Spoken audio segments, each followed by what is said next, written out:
le marché nous a tous piégés en février. Donc on s'attendait tous à un énorme pump sur le Bitcoin et les cryptos et ça ne s'est pas produit. Donc tout le monde est en train de paniquer ce mercredi 26 février et au final c'est exactement ce qu'il nous fallait. Parce que maintenant la majorité pense que le cycle est terminé et vous allez voir qu'il y a de fortes chances que ça peut être un piège inversé. Donc on vient d'avoir le pire mois de février de l'histoire de Bitcoin en 10 ans. Mais quand vous regardez l'histoire, après le mois de février, il y a toujours encore 2 à 3 mois ultra positifs derrière. Donc pour moi, je reste convaincu qu'on va avoir un printemps et surtout un automne 2025 qui vont être super favorables et avec des résultats magnifiques. C'est pour ça que je ne lâche pas mes investissements crypto d'ailleurs. Donc en termes de prix de Bitcoin, donc grosse correction jusqu'à 85 000 dollars depuis les 109 000 dollars du 20 janvier 2025.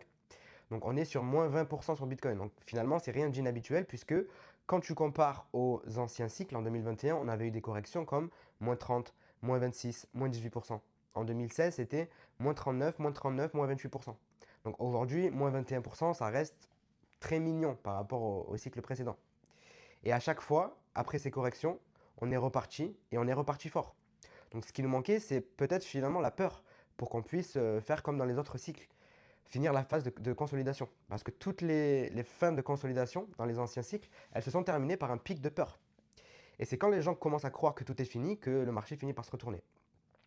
Donc ce qui a permis le pump aussi, je voulais vous faire savoir, le pump entre 50 000 et 108 000 dollars avant qu'on dépasse les 100 000 en fait, c'était les 8 mois de peur qu'on avait eu juste avant.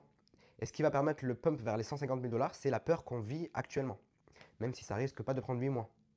Donc les deux événements qui peuvent marquer la fin de la baisse, en fait, la fin de la correction actuelle, ça sera soit vendredi les chiffres de l'inflation, s'ils ne sont pas trop mauvais, s'ils sont comme les attentes en gros, ces chiffres de l'inflation qui vont concerner le mois de janvier, donc il n'y a pas de baisse de l'inflation qui est attendue, c'est plutôt au mois de février qui sera déclaré en mars.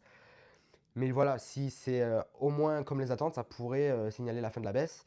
Et sinon, il y a Nvidia, l'entreprise de la tech américaine, la numéro 1 en termes de market capitalisation, qui dévoile ses résultats d'entreprise ce soir à la clôture de New York. Et du coup, si les résultats sont meilleurs que les attentes, eh ben, ça pourrait booster le marché crypto. Au contraire, s'ils sont mauvais, ça pourrait le refroidir encore plus. Donc la conclusion, c'est que le consensus est ultra pessimiste en ce moment sur le marché crypto. Et c'est une condition nécessaire finalement pour relancer un bull run, puisque les phases de hausse se font dans la peur et les phases de peur se font dans la hausse. Donc ça peut prendre encore un peu de temps, mais on s'en approche. Donc sois libre de me dire ce que tu en penses en commentaire. Si tu n'es pas au courant, j'ai un Telegram gratuit où je te partage en messages vocaux des conseils psychologiques pour réussir le bull run. Et je t'aide aussi pour les nouvelles en temps réel, pour les crypto-monnaies. Donc le lien est dans ma bio, c'est totalement gratuit. Je te recommande de rejoindre et je te dis à bientôt.